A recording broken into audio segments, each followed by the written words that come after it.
Hey, what's going on? Welcome to Wholesome Financials. My name is Austin, Susie. and we talk about business, funding, building relationships with major banks, and LLC formation. And so the next clips you're about to see are clips from our live stream. We do it on TikTok. We might come over to YouTube. And so hopefully this answers some questions. If you're thinking about working with us, just check the link in our bio. But we hope that you gain some valuable information from this live stream today. We don't normally do lives this often, but I always enjoy them because we always have great conversation, and we're able to workshop, help business owners immediately. So I think it's pretty good. Yeah, absolutely. So let's go straight to the top. That's tight. Cobra Rocket, I like the question. Are there any cards for sole proprietors? Yeah, actually, so Chase and Amex has sole proprietor cards available. So you don't necessarily have to have an LLC. You could just use your social security number. You still do have to have really good credit. But nonetheless, you don't have to have the LLC, and you can still get this limits. You're not going to get such high limits as opposed to having an LLC and being able to, show documents for your business. So just keep that in mind. Cobra Rocket, what's the maximum on a credit line? Honestly, Chase can give up to $100K. That's a really, really strong credit profile, though. So I've seen credit profile. Yeah, I've seen anywhere from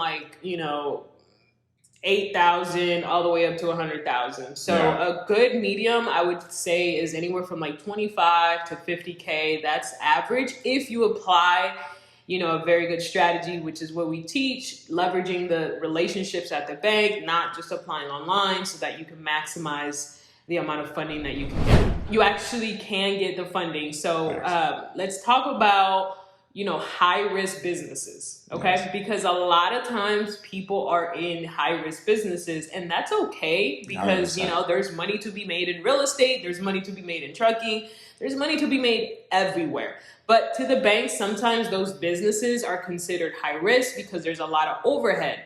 And so you might not get high limits because of those types of businesses. So we always tell our clients to put something in their name that is very generic, something that doesn't pinpoint to any particular industry, so that way they don't categorize you as soon as you walk into the bank. Yeah. You want to be able to appear as though you're a consulting company, and most of the times, online coaches or people who work from home, at the end of the day, they are consultants, right? 100%. So you want to make sure that that is structured that way. You also want to make sure that, you have a business address. If you work from home, you don't want to put your home address on there. You want to buy a virtual business address. You can go to Regis, you can go to iPostal One and pay $30 a month, and you will have a legitimate business virtual address that you can use. So that way you don't use your home address. Yeah. So what do you think about LLC structuring? What else can you tell them about, what they should be doing? No, I think you covered it. I think just anytime you're approaching anyone, right, especially a financial institution, you want to think like the bank. So when you're looking at your profile, you want to say, hey, does it look risky? And I think that mindset it's an easy way to guide how we structure our LLCs. So that Mr. Chase, Auntie Wells Fargo, Grandma U.S. Bank, they're able to give us all those funds. And so I think just that mindset is huge. So if you're here, and just before we dive in, we're talking about business funding, we're talking about building relationships with major banks, how to fund your small business or your new business venture with 0% interest, no revenue, no proof of income, no documents, no pay decks. This does work, and people have no idea how to do it. And so let's talk about this client right here. What happened? Give us a story. So this particular client came because they needed to scale their import-export business. Yeah. They're exporting cars to Africa, actually. Okay. And so he came to us. So he came to us, and he had very good credit. Okay. So, that is key. He had over 750. Yeah. His utilization was really low. And we were able to apply this strategy, and he was able to get 50K with one card from Chase, which is amazing because you don't have to get so many cards. You could just literally get one or two depending on what it is that you're trying to do for the business. Yeah. And we got him 50K within 30 days from him coming to us. The segue from that is actually getting your EIN, which is pretty much your tax ID number, and it's totally free. So if anyone is charging you, if you go to a website that's charging you for an EIN number, it's a scam. Don't pay for it because it's totally free. So you can literally go to the IRS website, input your information for the business, and it'll literally spit out an EIN tax ID number in like 10 minutes. And that way you could save it, print it, and take it to the bank when you open up the business bank account. So that way you are legitimate and you're ready to go as far as business goes. Yeah, absolutely. Oh, Debbie, great question in the chat. What do we think about people selling 2-year-old businesses to expedite business funding? I'll let you go and I'll give my 2 cents.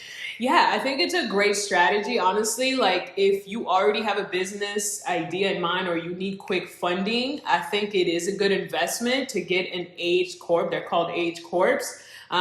Because the longer your LLC has been established and open, the more funding you're able to access, right? A 2-year-old business is more credible to the bank than a 10-month-old business, right? So I think it's a great idea if you have that money to invest. I know they can range anywhere from like $2,000 to $3,000. But if you are set and you have an end goal in mind, I think it's a great idea. Now, for me, I think I would probably swing it a little bit more to the other side, as a lot of people are buying these age corporations because they want to.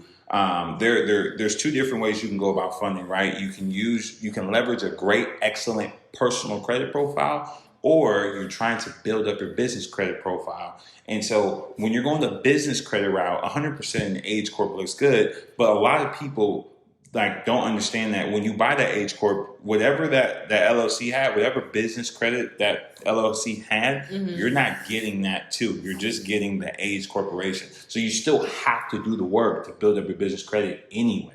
Exactly, yeah. So some do already come with it, but they're way more. Like, I've seen them go for like $5,000. Yeah, crazy talk. So like, That's if crazy. you have that type of money, honestly, go for it, but I wouldn't. I would just, get a regular H Corp and go from there. Yeah, absolutely. Come up with H Corps. Let's get to this next question by Eagle 18. But banks, what banks will give you EIN-only funding? Great question. Honestly, I don't really know. I don't really dive into the EIN-only. We use the strategy of using personal guaranteeing with a good credit score. But some that come to mind at the top of my head are like Capital on Tap, Divvy. I don't really know. Divvy's a good one. Capital on Tap. But again, you have to have strong monthly statements. So if your company isn't making $10,000 or more, it's probably going to be a little bit hard to get that type of, bank funding or anything. I mean, sure, you can get a Sam's Club card, you can get a Home Depot card, EIN only, but I'm not sure if I could do very much with a Home Depot card when I'm trying to scale my business. Yeah, no, some other banks that do EIN only, Torpago, Sam's Club. I'll pull up our list of EIN only. Exactly, Clearbank does it, and Burst, and there's a bunch of others, Ramps, Brex, Clear, Capit, there's a bunch of other banks that do EIN only. And so it is possible, but for us, we've seen more success personal guaranteeing a great credit profile, a great, strong, structured credit profile. Let's go to the next question. So it says, Twist74, how do you remove inquiries? Great question. Depends on the bureau. Yeah, it depends on the bureau. You can call and, dispute over the phone, or you can send in dispute letters. A lot of times just giving them a phone call will generally remove them, especially on Experian. They can be removed within 24 hours. But TransUnion and Equifax are a little bit harder as far as calling them on the phone goes. So perhaps giving them a letter. Oh, for business credit, Same way. Yeah, same way. Inquiries, it doesn't matter if it's personal or business, you remove them the same way. Yeah. Now, one of the things that people overlook when it comes to building, like trying to get maximum amount of limits, the maximum amount of limits possible, is building a relationship with a relationship branch manager. Stop applying online. Go into the bank. And there's this website called Branch Locator, and we'll do a video on this on TikTok, that you can go and find the closest branch to you for any bank and any card.